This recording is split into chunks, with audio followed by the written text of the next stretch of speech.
Gotcha.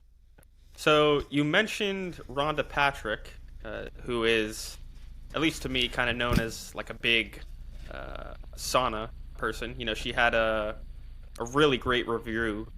She wrote about just covering kind of all things sauna, which I highly recommend people go and read. I'm curious what your thoughts are in terms of sauna in general for like health, but also for performance. Maybe there are some people who regular endurance training isn't kind of feasible for, but they could go sit in the sauna. And then also, even for people who are kind of more competitive endurance athletes, from what I looked through, there isn't a ton of research, but I saw some kind of decently ecologically valid research, particularly one study by I think Schoon et al., where they had subjects running, throughout the week, and I think 3 times per week they would go in the sauna for 30 minutes after their running session, and I think they were pretty, high performing runners, at least for the lay public. I think they were running like 16 or 17 minute 5Ks, which isn't anything crazy, but for like the layperson, that's pretty darn fast. They weren't novices, and they saw some pretty meaningful increases in race time and stuff. Or maybe they didn't measure race time. Maybe it was just like time to fatigue type tests. But yeah, I'm curious what your thoughts are in terms of how sauna kind of interplays with endurance training in general, or maybe independent benefits from sauna. Yeah, we can talk about maybe just the independent benefits, and then because there are some studies on the sauna in endurance training which are pretty cool, and they've actually informed a lot of kind of the protocols that I actually use for myself. I've tried some of these out. So in general, so I think an interesting way to think about the sauna is almost as an exercise mimetic. So what I mean by that is that getting in the sauna will elicit many of the same physiological effects as exercise. So when you get in the sauna, and independent of like muscle contraction, which is kind of interesting, which is why the sauna isn't an exercise replacement, but it can almost be either an adjunct to, or almost, the next best thing to exercise, like you said, if people are unable to exercise. So when you get in the sauna, it's hot enough, and if you stay in there for long enough, you'll begin to sweat, something that also happens during exercise because your body temperature is increasing, your core body temperature is increasing. Your heart rate starts to elevate, and it can get as high as 100 beats per minute to anywhere near 150, 160, again depending on how hydrated you are and how long you stay in the sauna. And one of the other things that happens is your blood vessels begin to dilate. Again, that's to increase blood flow to the skin, to cause you to sweat, and also to dissipate heat, to try to cool down your core body temperature. And so all of the same things happen during exercise, and for that reason you can get some of the same adaptations with regular sauna exposure that you do with exercise. It's kind of an emerging area of research, in at least the randomized controlled studies on the sauna use, but there have been several studies showing sauna acutely reduces blood pressure and improves endothelial function, and then chronically, so repeated sauna use over 6 to 8 weeks or similar durations can improve your endothelial function and reduce kind of your resting blood pressure, and so to some of the similar degrees as exercise would. So there's definitely good, not only randomized controlled trials, but just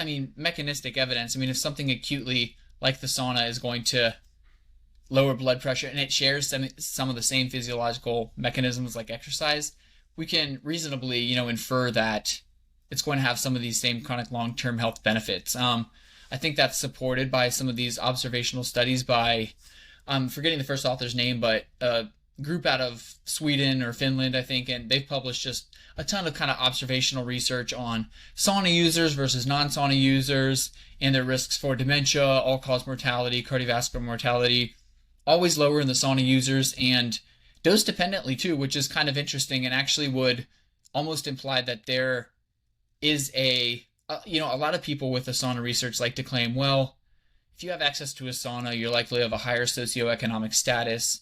You're maybe it's a healthy user bias. You engage in other healthier lifestyle behaviors. But one of the unique things about the sauna research is kind of like most people in Finland and these Nordic countries have access to a sauna, so that kind of levels the playing field. And then if you show a dose dependent response, well, the more you use the sauna, the lower your risk for all cause mortality. That seems to indicate a direct, like a causal effect on sauna exposure in these health outcomes, which is pretty interesting. So again, if I think it can be very useful for, say, somebody who may not want to do another exercise session during the week or something like that, but they have 20 to 30 minutes to go to a sauna. It can kind of be this extra add-on to improve your cardiovascular health, for those maybe even unable to exercise. So say like there have been several times where I'm like injured, I can't run, I can't really work out that much. Man, I'll use the sauna almost as like my daily exercise session and sit in there for, an hour or something like that, just to get like the same feeling as I would with exercise. But if you're injured or unable to exercise and trying to maintain some of your cardiac and cardiovascular adaptations, I think the sauna can be good for that. Maybe elderly individuals and people like that, noting the safety issues, and you have to be able to tolerate the sauna for an extended period of time, obviously. And then to the use of sauna as a sort of adjunct to endurance training and strength training. So both there. I think with endurance training, it seems to be a way to enhance the adaptations to endurance training. So you mentioned one study in runners, and I've seen, I think, 2 or 3 studies in runners, and maybe even one study in cardiac rehabilitation patients or someone like that. But they typically implement post-exercise sauna 3 times per week for like 20 to 30 minutes after exercise. So the participants will complete the exercise. Maybe that's a aerobic exercise training session. Maybe it's just a body weight training session if it's like cardiac rehab patients or someone like that. And then they'll do the sauna for 20 to 30 minutes afterwards. And they show that compared to exercise alone, you can get benefits for VO2 max, so it'll increase more than sauna alone. And then I think most of the studies, they maybe don't use they use like a time to exhaustion, or they'll look at exercise in the heat. So if you do sauna plus exercise, it tends to improve exercise performance in the heat. So that could be of particular relevance for athletes before the summer. I mean, I know, it's about to be June, July, August here in Texas. So I'm like ramping up my sauna use to try to get those adaptations before the heat comes. But it seems that doing that just 2 to 3 times a week after your exercise session can be good. And what I like to do, you don't have to do this. I think the time in between may be of minor importance, but it could be of significant importance. So I try to limit that time between when I finish my exercise session, my aerobic exercise session, so my run in this case, and the sauna. So oftentimes what I've been doing is doing my run from the gym. I'll finish, I'll kind of just get in the locker room, change my clothes, hop right in the sauna.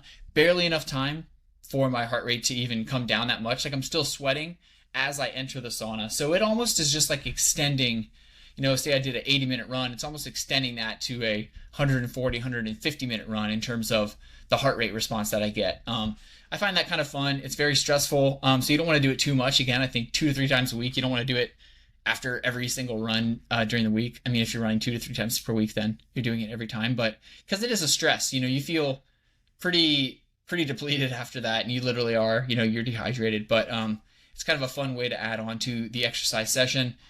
And I'm not aware of a ton of studies regarding strength training, but I do believe that there's one showing enhanced strength gains if they combined, sauna with strength training. And so I love to do that as well. Typically, if I'm doing a run, I'll maybe do my strength training and then go down into the sauna. It's just a great way to kind of end your session, but I think it can also promote gains in strength. The mechanisms for that kind of are speculative, but it could involve an increase in growth hormone induced by the sauna, heat shock proteins, things like that. You're just adding on that additional stress to your strength training session, and I think that's a good way to probably add on to your gains as well. Yeah, I think in terms of the strength stuff, or at least from a muscle mass perspective, I haven't read, maybe I missed it, something about specifically combining the two, but I am familiar from a muscle atrophy perspective. There's one study that didn't use sauna, but they used kind of localized heat therapy. I think it was like diathermy or something. I'm not even entirely sure what that is, but localized heat therapy to the quad. And they had subjects, I think, casted for like a week or 2 weeks or whatever. and they had still some muscle atrophy from not using the leg, but significantly less than the control group, which was a placebo control group. They were still getting the device put on them, and it was heated to some degree, but I forget exactly how they tracked it, but they had controlled it to make sure it was kind of a true sham. So yeah, I think that's pretty interesting. I think there also might be some stuff in like rodents, which, of course isn't maybe directly transferable, but good kind of hypothesis generating type stuff.